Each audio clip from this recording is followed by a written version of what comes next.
Welcome to the master game. Let's play. The predatory instincts inside your body were built over millions of years, and successfully tapping into them gives you an overwhelming competitive advantage in conquering any situation life throws your way. Yet there's a big catch. Your mammalian brain is constantly working to keep these powerful instincts suppressed because they threaten the very rules of society that keeps everyone playing fair. Now, what I discovered from studying elite warriors and successful CEOs is one profound strategy that, if applied consistently over time, will awaken these dormant abilities within you. And today in this video, I'm sharing exactly how to start doing this right now within your own life.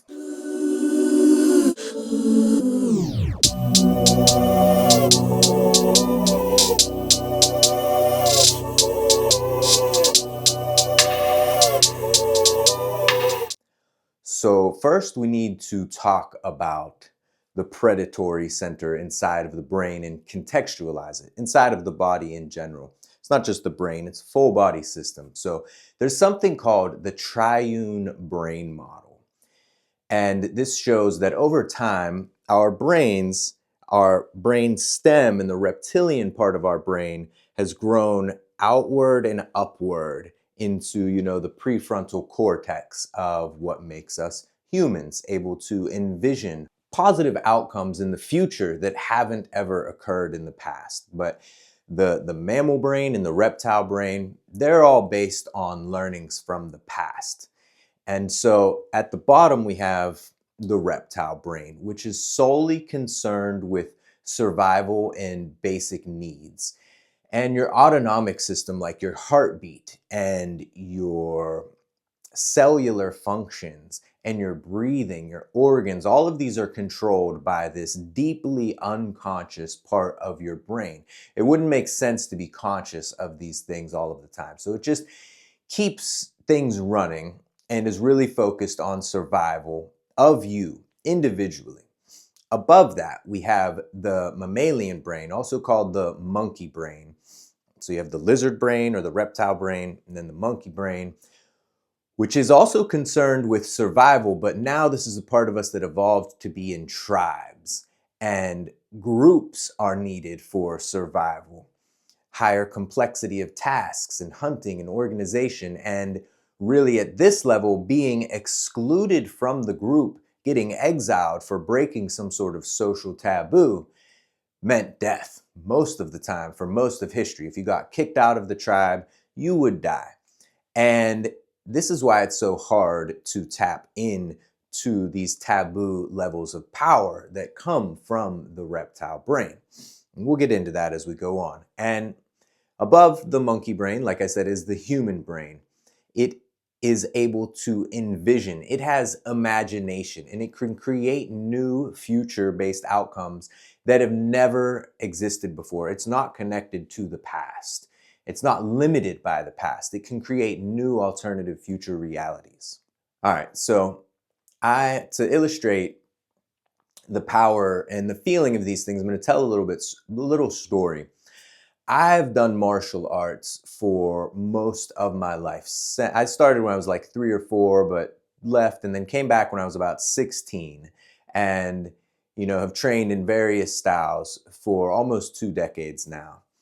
And one place that I was privileged to train at, they would bring in people for seminars. And this guy was brought in. His name is Mark McYoung. You can probably look him up. Maybe you've heard of him. And he grew up in gangs and such things, as far as I know. And now he's a Supreme Court expert witness, gives testimony on the dynamics of violence for the nuances of when people plead self-defense cases and stuff like that. So he could tell people if it actually was self-defense and what happens in your body biologically when you're triggered in these life or death situations. He's an expert, a Supreme Court expert on these things. So he teaches about the psychology of violence and also the martial arts application about being safe. And so I was at this seminar and he called for a volunteer to illustrate a point. And so I raised my hand and I went up, and there were, the mats on the floor, they're like squares. And me and him were inside of this 2 square box. And he said, this box represents the rules that everybody is always following and that make society what it is. And that we're usually unaware of the fact that we're inside of this box. But, it exists, and we're usually everybody's inside of this. So let me show you what I mean. And then he said, step outside of the box with me. So we stepped outside of the box, both of us. And then once we were out there, he just looked at me and he said, now get back in the box. And he said that with words, and I felt at an animal level in my body the truth of the fact that if I didn't get back in that box, he would do his best to maim me and to kill me if he could. He was going to hurt me as much as he physically could if I didn't get back in the box. And he didn't have to say any of that. Being that he is very familiar and fluent with violence, he was able to convey that with his body.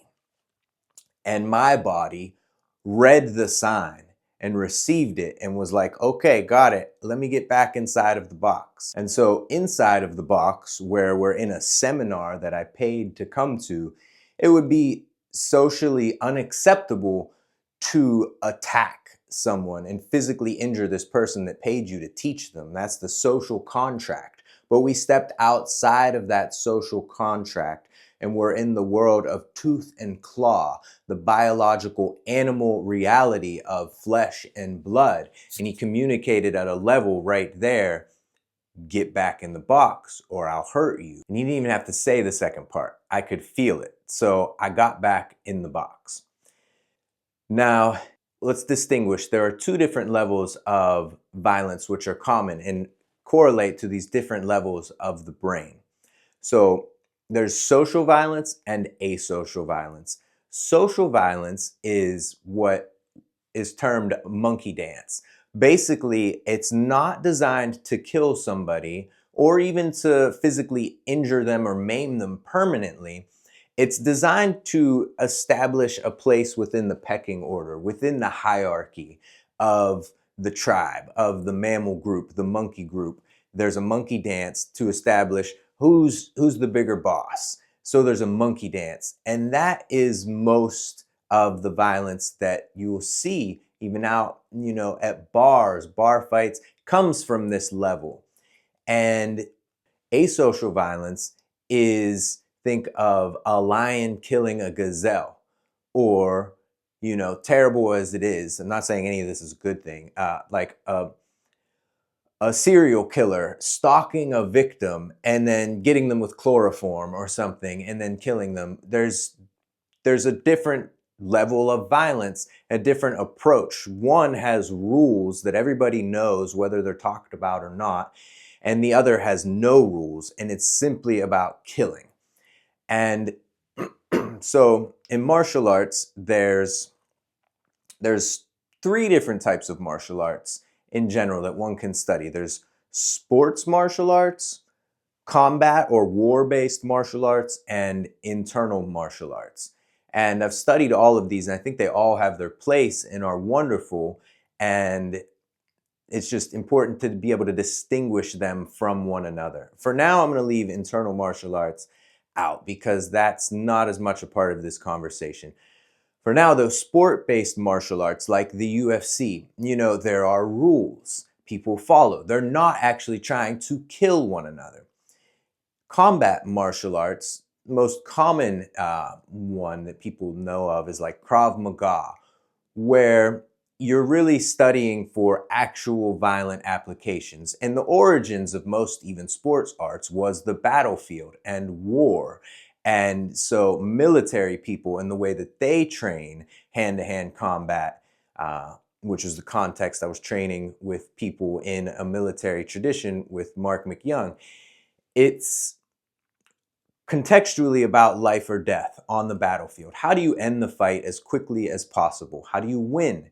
Win, usually in this case, means killing the other person. So that's a very different mindset, different style of training, different benefits to both. I will say there's a little bit of crossover. If you think of Mike Tyson, for example, he would get hypnotized by Customato, his trainer, and he would go out there with the mindset of, I'm actually trying to kill this person. That's why people were terrified of Mike Tyson when he was in his prime, and he would knock people out in the first round often. And it's also why he bit someone's ear off, because he wasn't following those rules. Mentally, he was outside of the box, and he was, I'm going to do anything to win, including biting this person's ear. And then he lost through a disqualification because he broke the social contract. So you can start to see what we're getting at here. Breaking the rules does have consequences. Nobody really respected him more as a boxer after he bit the person's ear off. His status went down, you see. Now, these combat martial arts are really based in connecting with the predator mindset at a deeper level than the sports martial arts. They both can get you there, but I want to tell a little bit of a story, another story from training. I went to Japan to train at the Hambu Dojo, the home base of the tradition that I was in. And when I was in Japan, and there was all these people that I was meeting, because people from all over would come to train there, I noticed that a lot of them were really successful millionaires. Not like everybody, but a disproportionate amount of them were really, really successful. And I noticed that this was a product of their training. It wasn't that they were, training to go compete and win a trophy. They trained because how you do anything is how you do everything. And they would apply the lessons that they learned in training to life. And so they became successful, really, really successful doing that long enough over time. Now, how you do anything is how you do everything. We're going to start getting into this about the predatorial mindset. I want to introduce you to the idea of the lazy reptile. And this is really important for us to learn from these parts of our brains. If you think about a reptile, a lizard or a snake, typically, let's use a snake because I think they're most notably like this. They just rest until they see food, and then they get the food, and then they go back to resting. They're like Zen, enlightened, just, happy being where they are until there's a threat or some sort of stimulation that causes them to move. But if there's not, they'll be comfortable where they are. Temperature's good, I'm safe, I'm just gonna sit and digest for weeks at a time maybe. So there's no wasted action. That's very important. They conserve their energy and they only act when they need to. And when they act, they don't hesitate. They strike immediately and coil or inject, whatever they do. They're fully convicted as soon as they act. And so they're either fully on or they're fully off and resting. And this is very important. Inside of us, we all have a part that is like that. The reptile is basically sleeping unless something threatens us or unless we start to get hungry. If we start to get horny, there's different parts of us that will bring this part online. But for the most part, it's resting and it's dormant. It doesn't need to come online. There's other higher mechanisms doing things. And the reptile inside of us is mostly dormant. And so the point I want to make, and getting into this strategy that you can apply, we're going to expand upon it here throughout the rest of the video, is that the reptile is not capable of lying. The reptile always tells the truth. Doesn't speak, but through its actions, it's very authentic. It has integrity. It's exactly who and what it is all of the time. True unto itself. It's authentic. Whereas you start getting into monkeys and humans, there starts to be deception and trickery and all of these different nuances that come from the social organism. But the reptile is very solitary and it's true to itself. So the strategy for you is to commit to tell the truth all of the time, starting with yourself, no matter what. Tell yourself the truth. And ideally, tell everyone the truth about everything all of the time. But you can see how that's actually very taboo. What you want, think, and feel, that's the truth of who you are. It can be very taboo in certain social settings to tell the truth about those things. But starting with yourself, always being honest and truthful with yourself. And then your immediate circle of friends and family, your tribe, expanding these circles outward until you can tell the truth all the time in every situation to everyone.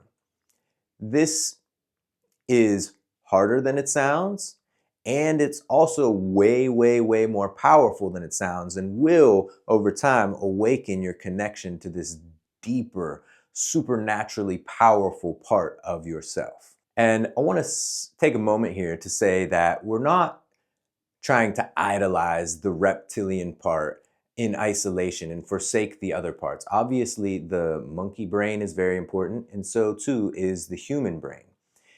And the thing here is that we can't really authentically be a part of a tribe, this thing that allows us to be way more powerful and synergistic as a group organism rather than as an individual.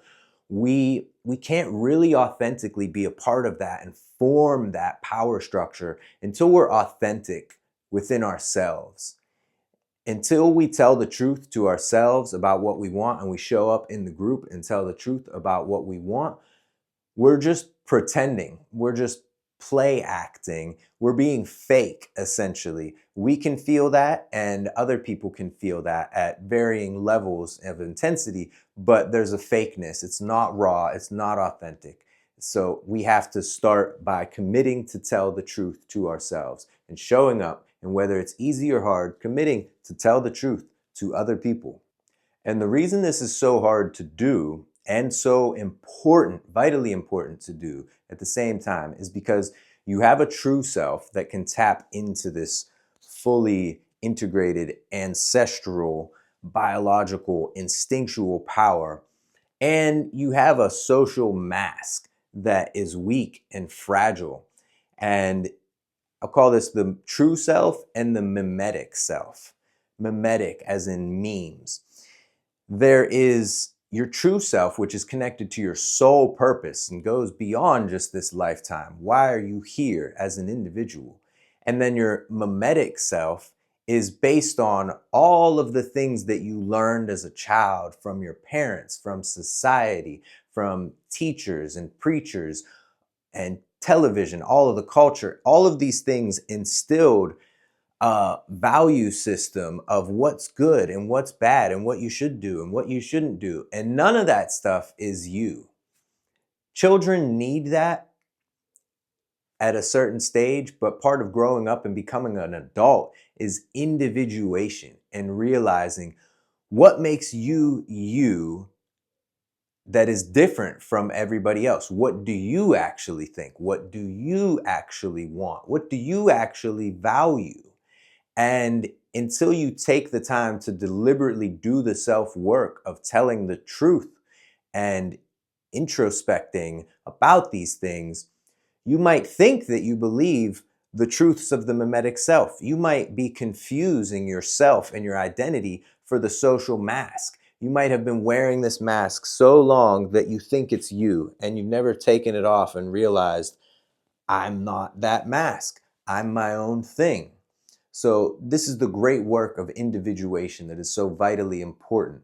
It connects you with your soul's purpose.